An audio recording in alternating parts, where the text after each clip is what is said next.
Scott, I guess we had a fire overnight. You guys are still putting out hot spots. What do we got? So at 1:15 a.m. we started getting fire alarm and burglar alarms for a fire. PD officer showed up on scene, saw smoke coming out of the building. Fire concurred and they showed up. Crews started an aggressive interior attack before they were pushed back outside. Probably after a couple hours of working on it, the fire went through the attic space and breached it. Yeah, I guess this has a false roof on it, right? It has two roofs. Right, it's a heavy timber building from the 1860s, and it over time there's been a mezzanine, another roof put on top of it for build up. So we have a combination of heavy timber and ironwork in there. The heavy timber did burn out. It's just the ironwork right now, and as you can kind of see, if you look at the walls are starting to pull inward a little bit. So it's a danger, I guess. Yes.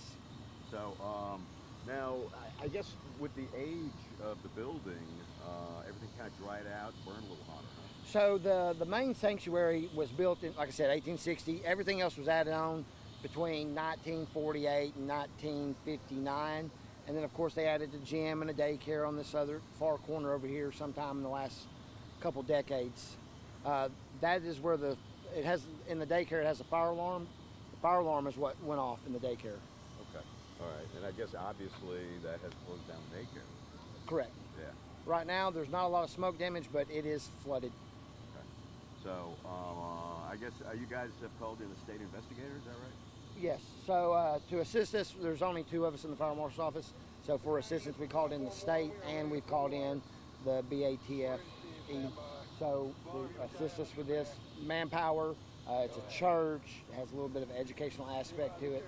So yeah, we need the resources. Yeah, I guess the more help you have, the better. Right, yes sir. Anything look suspicious at this point? Any reason to think that? No sir, not at this point. As we were pointed out to you earlier, kind of a collapse zone, so we're gonna do an assessment of the building before we can even get close to it. Take a look at it. Yeah, and it's so I guess you're just trying to control the situation at this point. How long did it take you guys to put out? Well, I mean, we're still working on it, so get under control. 5 a.m., 5:30 a.m. And who all came out here to help you? So we have our stations. We have two ladder trucks. West Harrison brought their ladder truck. Longview brought their ladder truck and one engine. Nesbitt brought a few water tenders and engines, and ESD3 out of Scottsville brought some engines and manpower, and we appreciate that very much.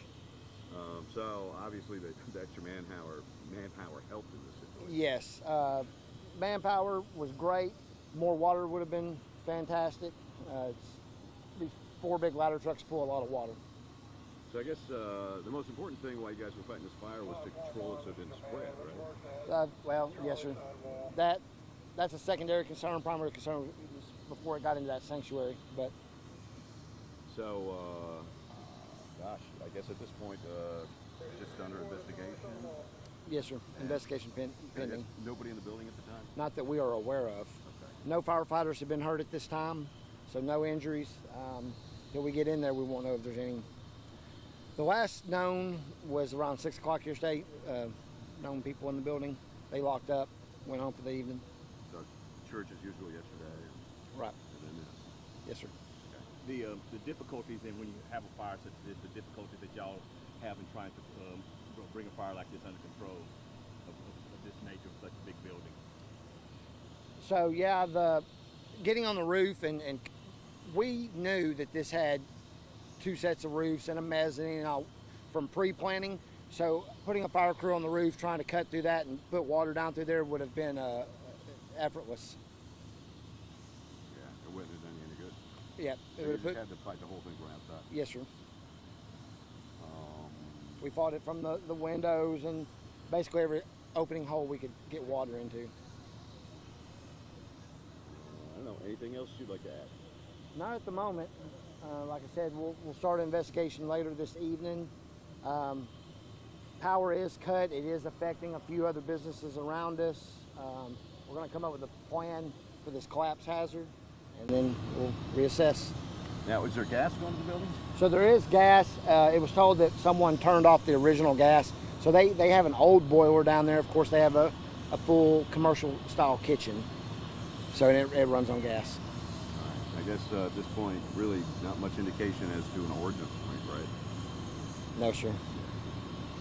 I have a general idea, but I can't confirm it. We'll work towards that. We'll probably give another update either later this evening or in the morning. All right. Thanks a lot for the information. Thank you, sir.